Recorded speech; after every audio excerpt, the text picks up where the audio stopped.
एक छोटे से गांव में रमेश अपनी पत्नी सुनीता और 2 छोटे बच्चों के साथ रहता था। रमेश मेहनत मजदूरी करके अपना गुजारा करता था। इस बार गांव में बहुत ज्यादा ठंड कहर बरसा रही थी। लोगों का घर से बाहर निकलना मुश्किल हो गया था। ठंड इतनी तेज थी कि शरीर की हड्डियां तक जमने लगी थी। सर्दी का मौसम आ गया है। बच्चे कहीं साल से एक ही कंबल ओढ़कर सर्दी के दिन काट देते हैं और अब तो वो कंबल भी फटकर तार तार हो गया है। इस बार आप नया कंबल ले आओ। अब उस पुराने फटे कंबल में ठंड नहीं रुकती है और बच्चों को ठंड से कांपते हुए देखकर रोना आता है। बच्चों को देखकर मुझे भी रोना आता है। मैं एक बदनसीब बाप हूँ जो घर में कंबल भी नहीं ला सकता। सुनीता, तुम तो जानती हो मेरी रोज की कमाई से हमारे घर का गुजारा ही बहुत मुश्किल से हो पाता है। ऐसे में मैं कंबल कहाँ से ला सकता हूँ? एक कंबल की कीमत कम से कम 800 रुपए होगी और मैं दिन में बड़ी मुश्किल से 100 रुपए कमा पाता हूँ। अब तुम ही बताओ मैं क्या करूँ? मेरे पास 300 रुपए हैं। ये 300 रुपए मैंने बड़ी मुश्किल से जमा किए थे। आपके दोस्त रवि से हमें 500 रुपए लेने हैं ना, तुम उनसे 500 रुपए लेकर एक कंबल ले आओ। हाँ, तुमने सही समय पर याद दिलाया। रवि से हमें 500 रुपए लेने हैं। मैं अभी जाकर उससे रुपए लेकर आता हूँ। बाहर तेज हवा और ठंड के कारण लोगों का निकलना मुश्किल हो रहा था। ठंड इतनी भयानक थी कि कोई भी अपने घर से बाहर नहीं निकल रहा था। रमेश ठंड में कांपते हुए रवि से रुपए लेने के लिए उसके घर की ओर चलता रहता है। रवि अपने घर के अलाव जलाकर बैठा था। रमेश को अपने घर में देख रवि उससे कहता है, अरे रमेश भाई, आज मेरे घर कैसे आना हुआ? सब ठीक ठाक तो है ना घर पर? हाँ भैया, सब ठीक ठाक है, ऊपर वाले का शुक्र है। दरअसल मैं तुम्हारे पास अपने उधार दिए हुए 500 रुपए लेने आया हूँ। मुझे बच्चों के लिए कंबल खरीदना है। बगैर कंबल के मेरे बच्चों को रात काटने में बहुत मुश्किल होती है। रमेश भाई, मैं तुम्हारा दुख समझ सकता हूँ, लेकिन मेरी परिस्थिति भी कुछ ठीक नहीं है। इस समय घर में एक पैसा भी मौजूद नहीं है। तुम अपने 500 रुपए कभी और दिन ले जाना। इतने में ही वहाँ रवि की पत्नी भी आ जाती है। तुम रमेश भाई को पैसे क्यों नहीं देते हो? इतनी सर्दी भरी रात में उनके बच्चे बिना कंबल के कैसे रात काटते होंगे? अरे कैसे दे दूं? तुम तो जानती हो इस ठंड में सारा काम बंद पड़ा हुआ है। रमेश भाई, मेरे पास अभी 200 रुपए हैं, तुम इन्हें ले लो। बचे हुए 300 रुपए हम तुम्हें बाद में दे देंगे। रमेश दुखी मन से 200 रुपए लेकर बनिए की दुकान की ओर निकल जाता है। अब उसके पास कुल 500 रुपए हो गए थे। कुछ समय चलने के बाद कपड़े वाले की दुकान आ जाती है। कपड़े वाला रमेश को बहुत सारे कंबल दिखाता है, लेकिन कोई भी कंबल 800 रुपए से कम का नहीं होता। सेठ जी, मेरे पास केवल 500 रुपए हैं। आप मुझे कोई सस्ता सा कंबल दिखा दीजिए। अरे भाई, 800 रुपए के नीचे कोई कंबल नहीं है। सेठ जी, आप मुझे ये 800 वाला कंबल दे दो, बाकी के रुपए मैं आपको बाद में दे दूंगा। हम ऐसे कंगालों को उधार नहीं देते। कौन पीछे पीछे घूमेगा? जाओ अपना काम करो। मेरा 1 घंटा खराब कर दिया। जेब में 500 रुपए हैं और कंबल लेने आ जाते हैं। बेचारा रमेश सेठ की बात सुनकर निराश होकर घर की ओर निकल जाता है और रास्ते में वह सोचने लगता है, कितनी हैरानी की बात है। मैं दिन रात काम करता हूँ, फिर भी घर में कोई आराम का साधन नहीं है। गर्मियों में गर्मी से परेशान और सर्दी में ठंड से परेशान रहते हैं।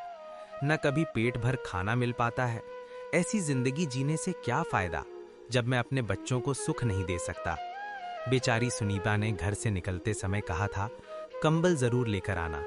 अब मैं क्या जवाब दूंगा उसको? बेचारी मेरी वजह से कितनी परेशानियों का सामना कर रही है। अब मैं क्या करूं? कहां जाऊं?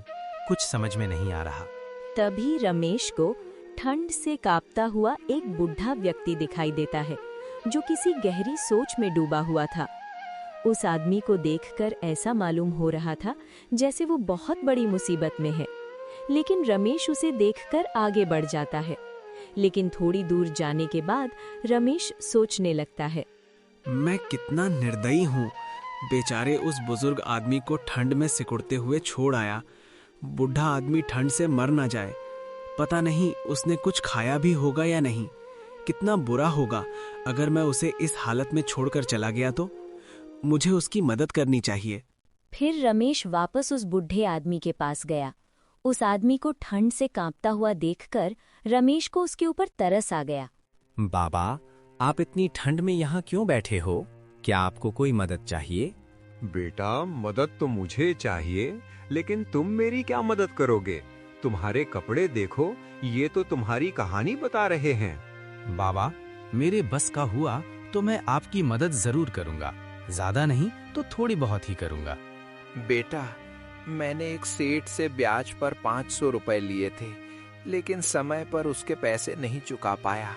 इसलिए उसने मुझसे मेरा घर छीन लिया और मुझे बेघर कर दिया। मेरे पास इतने पैसे नहीं हैं कि मैं उस सेठ के पैसे देकर मेरे घर को वापस छुड़वा लूं। अब मुझसे कोई काम भी नहीं होता है जो उसके पैसे मेहनत करके लौटा सकूं। बाबा, आपके घर में और कोई नहीं है क्या? आपके बच्चे कहाँ हैं? बेटा, मेरे 2 लड़के हैं। मैंने उनको दिन रात मेहनत करके पढ़ाया लिखाया था। जब उनकी नौकरी लग गई तो वो मुझे अकेला छोड़कर शहर चले गए और वहां जाकर उन्होंने अपना घर बसा लिया और मुझे भूल गए। एक दिन आए थे दोनों भाई मुझसे मिलने के लिए, नहीं बल्कि मेरी जमीन को बेचने के लिए। बड़ा बेटा कह रहा था कि पिताजी, मुझे शहर में बड़ा बिजनेस शुरू करना है, इसलिए मुझे पैसों की बहुत जरूरत पड़ रही है। और छोटे बेटे को भी एक कंपनी खोलनी थी, इसलिए दोनों भाइयों ने मेरी सारी जमीन बेचकर आधे आधे पैसे लेकर शहर चले गए और लौटकर फिर कभी वापस नहीं आए। इतना कहते कहते वो बुढ़ा आदमी रोने लगा। रमेश ने किसी तरह से उन्हें चुप कराया। बाबा, मेरी पत्नी मेरा इंतजार कर रही होंगी। मैंने उससे वादा किया था कि मैं आज कंबल लेकर आऊंगा, लेकिन मैं उसके लिए कंबल तो न ला सका। इसलिए अब आप एक काम करो, ये पैसे आप ले लो। इन पैसों की मुझसे ज्यादा आपको जरूरत है। मेरे पास कंबल तो ना सही, लेकिन घर तो है। आपके पास तो वो भी नहीं है। अगर आप घर से ज्यादा देर तक बाहर रहे तो आपकी हालत और बिगड़ सकती है। इसलिए आप ये पैसे उस सेठ को दे देना और उससे अपना घर वापस छुड़ा लेना। फिर वो आदमी रमेश से 500 रुपए ले लेता है। बेटा, तुम सच में बहुत नेक और अच्छे इंसान हो। आज जब तुम खुद अपनी परेशानियों में डूबे हुए हो, तब भी तुमने बिना किसी स्वार्थ के मेरी मदद की। ये वो गुण है जो किसी सच्चे और नेक इंसान में ही होता है। ईश्वर तुम्हें हमेशा खुश रखे। इस काम का तुम्हें कोई अच्छा फल जरूर मिलेगा। मैं दुआ करता हूँ कि कभी तुम्हारी जिंदगी में कोई परेशानी ना आए, तुम्हें हर खुशी मिले। ईश्वर हर पिता को तुम्हारे जैसी नेक और समझदार संतान दे, जो किसी के बुरे समय में काम आ सके। तुम जैसी औलाद किसी भी पिता के लिए गर्व की बात होगी। मालिक तुम्हें खुश रखे। वह बुजुर्ग आदमी रमेश को बहुत दुआ देता है और फिर वहां से चला जाता है। रमेश को उस बुजुर्ग आदमी की मदद करके बहुत खुशी हो रही थी, लेकिन दूसरी ओर उसे दुख भी था, क्योंकि वो अपने बच्चों के लिए कंबल नहीं ला सका। लेकिन उसे इस बात की भी तसल्ली थी कि उसने खुद की गरीबी के बावजूद एक नेक काम किया है। ये सोचते सोचते रमेश अपने घर पहुंच जाता है। जैसे ही उसकी पत्नी सुनीता रमेश को देखती हैं, तो वो उससे कहती हैं, मैं कब से आपका इंतजार कर रही थी। आपकी राह देखते देखते मेरी आंखें थक गईं। दिल में अजीब अजीब से ख्याल आ रहे थे, कहीं कोई अनहोनी ना हो जाए। सुनीता, तुम भी जरा जरा सी बातों पर ही चिंता करने लगती हो। अरे, जब आदमी घर से बाहर होता है तो समय लग ही जाता है। मैं लवी के पास गया था पैसे लेने, लेकिन उसने पैसे देने से इनकार कर दिया। पर उसकी पत्नी ने हमारी मजबूरी देखकर 200 रुपए दे दिए थे। बस 200 रुपए ही दिए हैं? आप पूरे 500 रुपए लेकर क्यों नहीं आए? जब उधार लेने आया था तब तो बड़ा भला बन रहा था वो, और जब पैसे लौटाने का वक्त आया तो आनाकानी कर रहा है। आप 10 बार उसके घर पैसे लेने चले गए, तब जाकर उसने आपको 200 रुपए दिए हैं। अब न जाने 300 कब देगा। और कंबल का क्या हुआ? सुनीता, मैं कंबल लेने गया था, लेकिन कोई भी कंबल 800 रुपए से कम का नहीं था। मैंने बनिए से 300 रुपए उधार करने के लिए भी कहा, लेकिन उसने उधार देने से साफ इनकार कर दिया। आज के जमाने में कोई किसी को बिना फायदे के कोई चीज नहीं देता। अगर आप उससे ब्याज पर 300 रुपए की उधारी करते तो वो तुरंत दे देता। लेकिन आपने सही किया जो कंबल नहीं लाए। 300 रुपए की तो बात है, 10-5 दिन में इकट्ठे हो जाएंगे। चलो ठीक है, वो 500 रुपए मुझे दे दो, मैं उन्हें संभाल कर रख देती हूँ। जब कंबल लाओगे तो मैं दे दूंगी। सुनीता, मैंने इन 500 रुपयों में से 200 रुपए बुजुर्ग आदमी को दे दिए।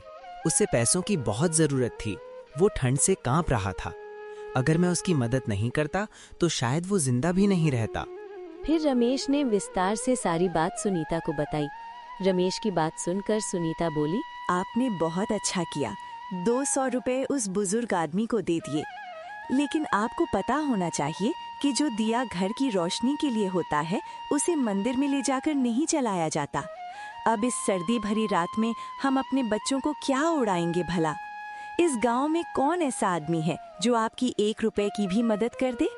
सुनीता, मैं तुम्हारी बात से पूरी तरह से सहमत हूँ, लेकिन वो बेचारा बुजुर्ग आदमी हमसे ज्यादा मुसीबत का मारा था। तुम चिंता न करो, ईश्वर ने चाहा तो हमारे कंबल का भी कहीं ना कहीं से इंतजाम हो ही जाएगा। चलो अब मेरे लिए खाना लगा दो, बहुत जोरों की भूख लगी है। आज तो घर का आटा भी खत्म हो गया है। 3 रोटी का आटा बचा हुआ था। 2 रोटी बच्चों ने खा ली और 1 रोटी मैंने आपके लिए रख दी। और तुमने क्या खाया, या फिर तुम भूखी हो? मैंने भी बच्चों के साथ 1-2 निवाले खा लिए थे। फिर सुनीता रमेश के लिए जैसे ही खाना लगाने लगती है, उतने में ही कोई घर का दरवाजा खटखटाता है। अनीता घर के बाहर जाकर देखती हैं तो एक बूढ़ी औरत खड़ी थी। वो सुनीता से कहती है, बेटी, मुझ पर दया करो। मैंने कल से कुछ नहीं खाया है, इसलिए मेरी हालत बहुत खराब हो गई है और मेरे पास खाने के लिए कुछ भी नहीं है। कृपया मुझे कुछ खाने को दे दो, ईश्वर तुम्हारा भला करेगा। बहुत लोगों के घर के दरवाजे खटखटाया, लेकिन किसी ने भी ठंड की वजह से दरवाजा नहीं खोला। मां जी, इस वक्त तो हमारे घर में कुछ भी नहीं है जो मैं तुम्हें खाने को दे सकूं, और ना ही राशन है जो मैं तुम्हें बनाकर कुछ दे दूं। सुनीता की बात सुनकर बुजुर्ग महिला की उम्मीद टूट जाती है। उतने में ही रमेश आ जाता है। वो बुजुर्ग महिला से कहता है, माताजी, आप अंदर आ जाइए। ज्यादा देर घर के बाहर रहना सही नहीं है, ठंड बहुत ज्यादा पड़ रही है, आप बीमार हो सकती हैं। रमेश उस बुजुर्ग औरत को घर के अंदर ले आता है और फिर सुनीता से कहता है, सुनीता, मेरे लिए तुमने जो 1 रोटी बचाकर रखी थी, वो रोटी माताजी को दे दो। लेकिन स्वामी, आप क्या खाओगे? आपने भी तो सुबह से कुछ नहीं खाया। सुनीता, उस रोटी की जरूरत मुझसे ज्यादा माताजी को है, क्योंकि ये मुझसे ज्यादा भूखी है, इसलिए ये रोटी माताजी को दे दो। फिर सुनीता ने वो रोटी बुजुर्ग औरत को दे दी। बूढ़ी औरत बहुत भूखी थी, इसलिए उसने वो रोटी तुरंत खा ली।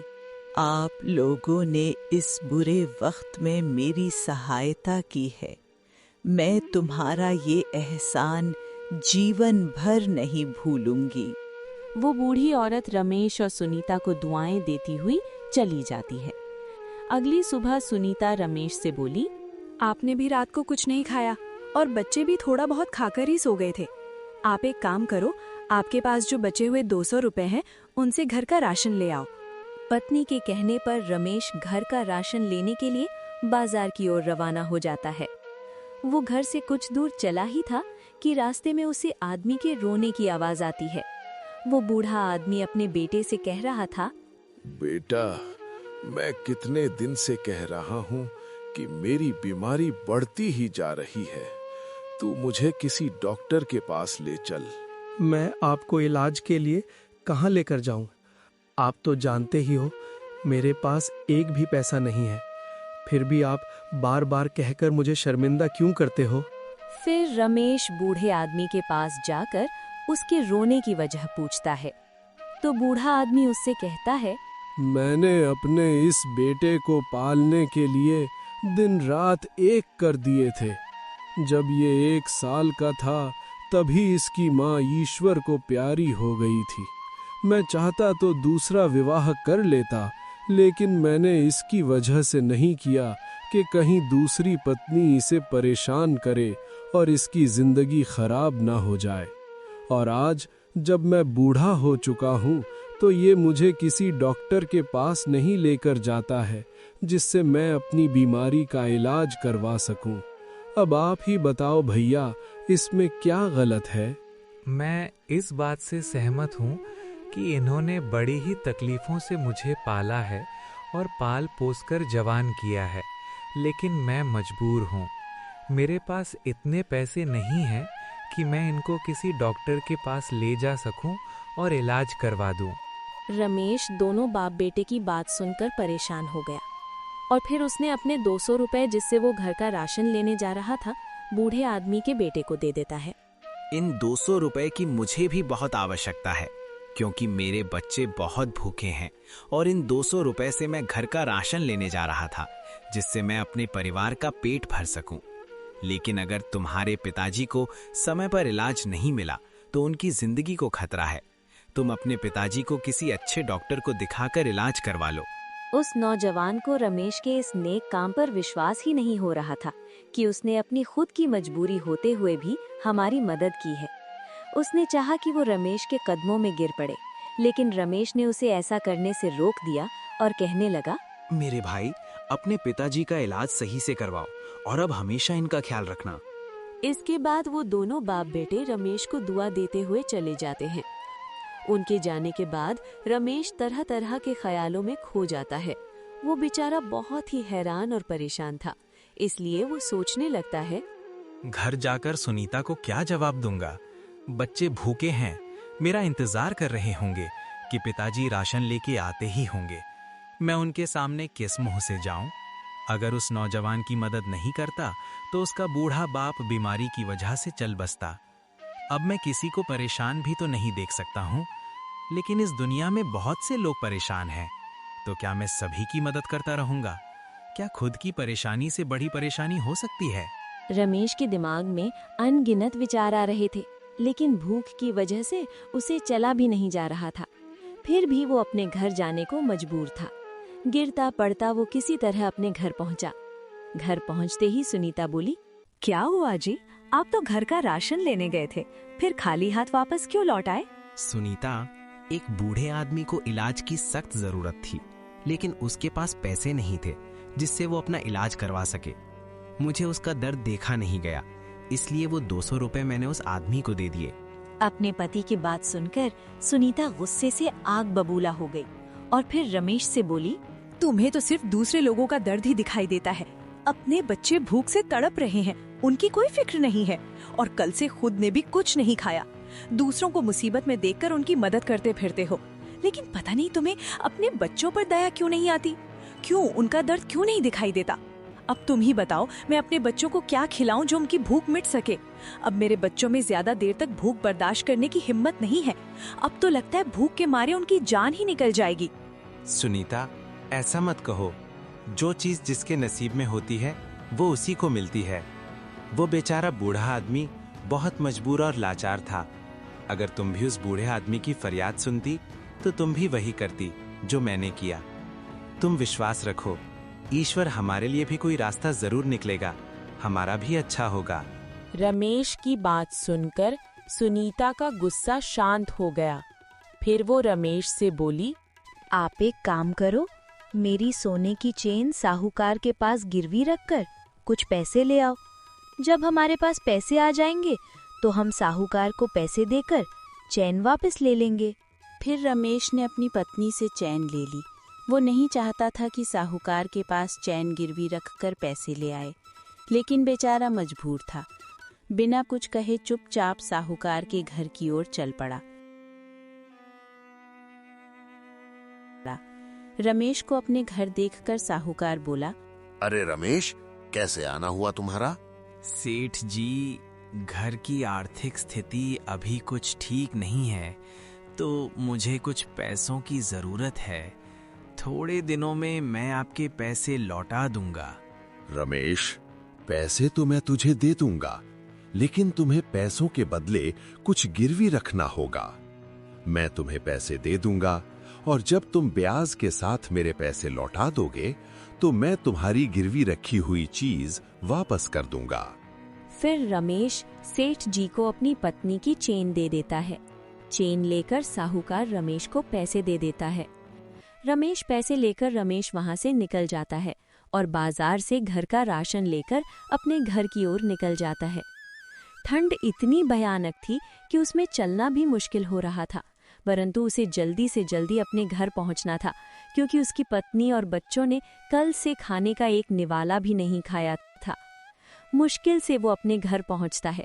उसके बाद उसकी पत्नी सबके लिए खाना बनाती है और सभी खाना खाते हैं।